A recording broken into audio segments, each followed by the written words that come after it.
Sir, ഈ DMR വരുന്ന എല്ലാ സ്റ്റുഡൻസും ഒരു ട്രാൻസ്ഫോർമേഷനെ പറ്റിയിട്ട് സംസാരിക്കാറുണ്ട്. ആക്ച്വലി ഈ ട്രാൻസ്ഫോർമേഷൻ ഈ ഇവന്റിൽ എങ്ങനെയാണ് നടക്കുന്നത്?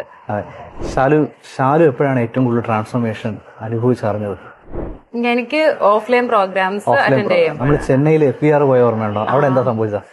അവിടെ ചെന്നപ്പോ എനിക്ക് വേറൊരു ലോകമായിരുന്നു. ഞാൻ എന്താണ് എന്റെ മനസ്സിൽ ആഗ്രഹിച്ച് അങ്ങനെ ഒരു ലോകം എനിക്ക് അവിടെ കാണാൻ പറ്റി. വണ്ടർഫുൾ. അതിനുശേഷം തിരിച്ചു വന്ന ഷാലു അതേ സംഭവം കേരളത്തിൽ ബിൽഡ് ചെയ്യായിരുന്നു.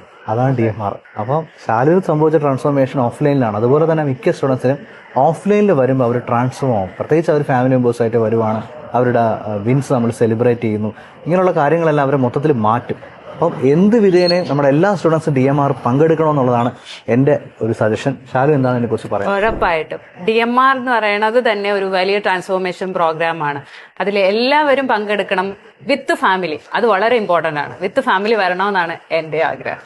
നിങ്ങളും നിങ്ങളുടെ ഫാമിലി DMR ഉണ്ടാവണം. See U.